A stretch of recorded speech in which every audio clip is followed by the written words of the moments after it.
드라이빙 스루입니다. 한국은 미국보다 땅이 많이 작잖아요. 구조를 변경을 했습니다. 드라이빙 스루가 왜 이렇게 영업이 잘 되는 걸까요? 매출이 높을 수밖에 없는 이유는 드라이빙 스루 매장이 신축이 되는 과정에 대해서 좀 설명드리겠습니다.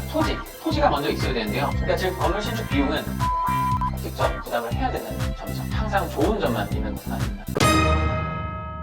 빌딩 공부할 땐 에이트 빌딩. 네, 안녕하세요. 오늘 주제는 언택트 시대를 맞이해서 굉장한 호황을 누리고 있는 그런 건물들이 있습니다. 여러분들도 한 번쯤은 이용해 보셨을 텐데요. 바로 드라이빙 스루입니다.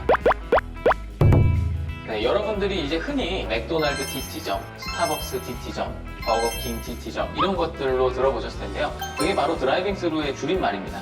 네, 이 뜻을 보시면 말 그대로 자동차에 탑승한 채로 물건을 구매할 수 있는 상점을 의미하는 건데요. 실제로 이 시초는 은행이었다고 합니다. 1930년도에 이제 미국 그랜드 내셔널 은행에서 입금만 가능한 드라이브 스루 창구를 만든 것이 시초가 됐고요. 1947년 미국의 레드 자이언트 햄버거가 미국 최초로 횡단고속도로에 위치해서 성공을 한 뒤에 50년대부터 굉장히 폭발적으로 이 매장들이 증가를 했다고 합니다. 그리고 추가로 국내에서 최초 드라이빙 스루 매장은 1992년 맥도날드 부산 해운대점이 처음 개장을 했다고 합니다. 이 드라이빙 스루 건물이 미국에서 처음 시작이 됐지만 한국으로 들어오면서 한국은 미국보다 땅이 많이 작잖아요. 그러다 보니 넓은 대지를 필요로 하는 드라이빙 스루 건물을 한국 실정에 맞게 구조를 변경을 했습니다. 바로 필로티 구조인데요. 필로티 구조는 이제 지상면에 기둥, 내력벽 등 하중을 지지하는 구조체 이외에는 외벽 설비 등을 하지 않고요. 개방시키는 구조입니다.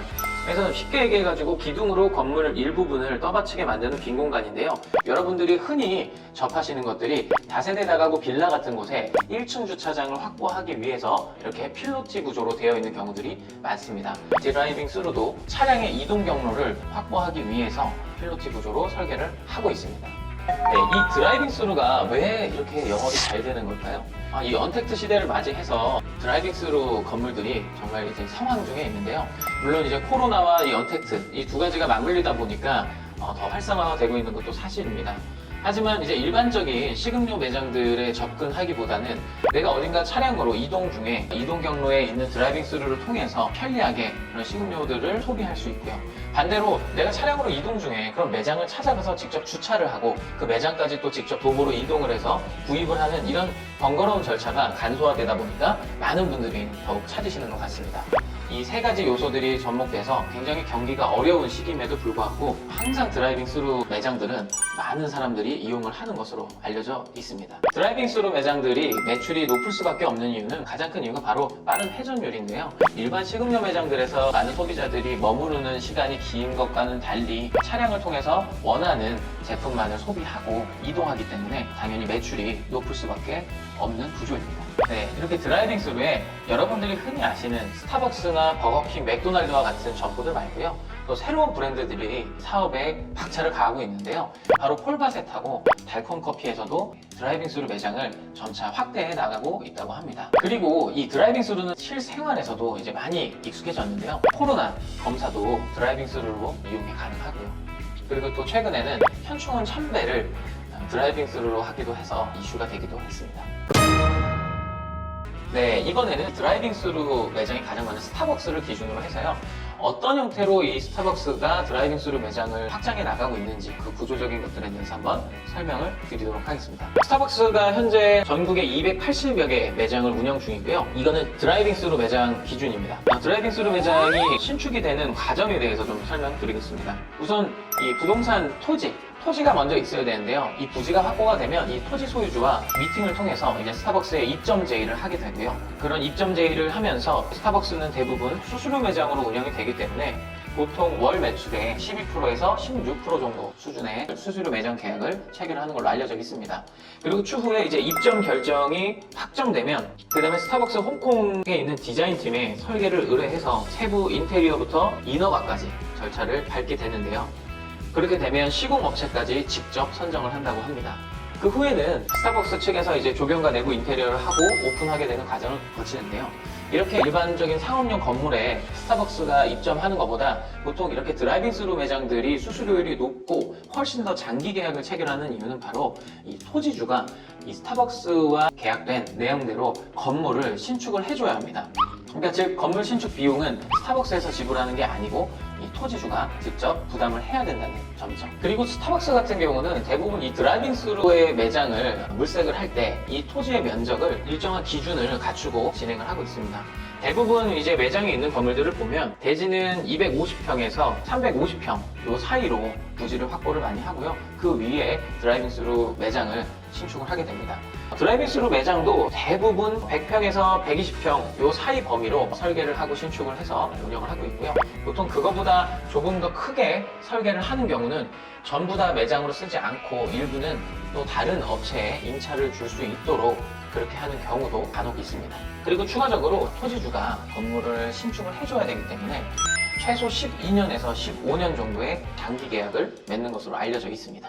네, 이어서 드라이빙 스루를 자주 이용하시는 분들은 어떤 형태로 스타벅스 드라이빙 스루가 지어져 있는지 많이 보셨겠지만 또 반대로 이 각 지역마다 전혀 다른 디자인과 구조로 또 운영이 되고 있습니다. 그래서 저도 이번에 자료를 준비하면서 느낀 것들이 드라이빙 스루가 다 같은 디자인과 형태를 띄었을 줄 알았는데 지역별로 또 위치별로 전부 다르구나라는 걸 또 한번 느꼈습니다. 처음 나오는 장면은 화곡 DT점인데요. 여기는 이제 연예인 하정우 씨가 보유하시다가 다시 매각을 하신 걸로 알려졌고요. 그 다음에 이제 공릉, 풍무, 용인 보라, 그리고 신곡동, 안성 석정 DT점, 의정부 활용, 양주 송추, 그리고 또 가장 최근에 지어진 것 중에 하나인 태릉 입구역 DT점입니다. 지금 보시는 것처럼 가장 최근에 지어져서 그런지 몰라도 앞선 스타벅스 DT점들과는 또 다른 디자인의 훨씬 더 세련된 인테리어와 외관을 갖춘 것 같습니다. 중간에 제가 잠깐 말씀드린 것처럼 두 가지 사례를 더 준비했습니다. 용인시청 DT점과 영등포 신길 DT점 같은 경우는 스타벅스가 1, 2층을 사용을 하고요. 드라이빙 스루 매장으로 활용을 하는데 또 3층 부분에는 용인시청은 스터디 카페, 그리고 영등포 신길 DT는 병 의원이 입점을 했습니다. 이렇게 간혹 본인들이 요구하는 면적보다 조금 더 건물의 규모가 있게 지어진 경우에는 본인들의 영업과 상충이 되지 않는 한에서 그런 업종들을 입점시킬 수 있습니다. 네, 그 밖에도 이 스타벅스는 DT점과 일반적인 매장들도 그 지역의 특색에 맞는 외관이 독특한 매장들이 있는데요. 리버사이드 팔당 DT점 같은 경우도 그렇고요. 강뷰가 보이는 아주 뷰가 좋은 매장이고요. 문경세제점도 굉장히 외관이 독특합니다. 한옥과 접목을 해서 만들었고요. 경주 대릉원점, 여기도 아주 넓은 한옥 구도로 되어 있습니다. 춘천 구봉산점도 마찬가지고요. 굉장히 산 아래로 내려다 보이는 뷰가 돋보입니다. 그리고 더 양평 DTR점도 강뷰가 보이고요. 명지 강변 DT점도 있습니다. 외관뿐만 아니고 이렇게 뷰나 이런 것들을 그 입지에 맞게 설계를 한 모습이고요. 그 다음에는 카리브해에 있는 핑크 스타벅스가 있다고 합니다. 굉장히 외관이 많은 여성분들이 좋아할 만한 그런 외관입니다. 네, 하지만 이 드라이빙 스루 매장이 항상 좋은 점만 있는 것은 아닙니다. 차량으로 이동을 하고 최근에는 도심 외곽뿐만 아니고 도심 내부에도 많은 매장들이 생기다 보니까요. 차량 정체에 굉장한 민원들이 발생을 하고 있습니다. 이렇게 드라이빙 스루 매장을 접근하기 위한 차량들이 도로 위에 정차를 하고 있고 그 줄이 길어지다 보니까 주변에 통행하는 차량에도 굉장한 영향을 주고 있는데요. 최근 3년 사이, 그러니까 18년부터 올해까지만 보더라도 평균 45개 이상의 매장들이 새로 오픈을 했고요. 그래서 그만큼 최근 들어서 스타벅스 DT점을 가까운 곳에서 많이들 찾아보실 수 있을 텐데요. 민원들이 지속적으로 발생되고 있어서 많은 분들이 드라이빙 스루에 대한 긍정적인 이미지만 갖고 있는 것은 아니라고 판단이 됩니다. 드라이브 스루 관련 민원을 보시면 2020년까지 굉장히 큰 폭으로 증가를 했습니다. 차량 통의 방해과 보행자들이 왔다 갔다 하는데 차량이 드라이빙 스루 매장으로 들어가면서 보행에도 불편함을 느꼈다라는 조사가 이루어지기도 했습니다. 가장 큰 문제점의 하나가 바로 이제 법에서 좀 자유로운 부분인데요. 현재는 이렇게 차량으로 접근을 해서 소비를 하는 매장임에도 불구하고 교통영향평가 적용을 받지를 않고 있고요. 그리고 그에 따른 교통유발 부담금도 내지 않고 있다고 합니다. 이런 분들은 어쨌든 개선이 돼서 이 드라이빙 스루가 앞으로 지금 언택트 시대를 맞이해서 더 활성화될 것이 예상되는 만큼 빠른 후속 조치도 필요할 것 같습니다. 오늘 드라이빙 스루에 대해서 한번 자세하게 알아봤는데요. 좋은 점도 있고 안 좋은 점도 있었던 것 같습니다. 그래도 여러분들이 이 드라이빙 스루가 어떤 식으로 운영이 되고 또 관리가 되는지 또 신축이 되는지 이런 것들에 대해서 좀 많이 알아가실 수 있는 그런 시간이었다고 생각이 되고요. 다음 시간에도 여러분들이 또 궁금한 것들을 댓글에 많이 남겨주시면 영상으로 제작을 해보도록 하겠습니다. 그러면 유익한 영상으로 돌아오도록 하겠습니다. 하겠습니다. 구독, 좋아요, 알림 설정 부탁드립니다. 에이트 빌딩이었습니다.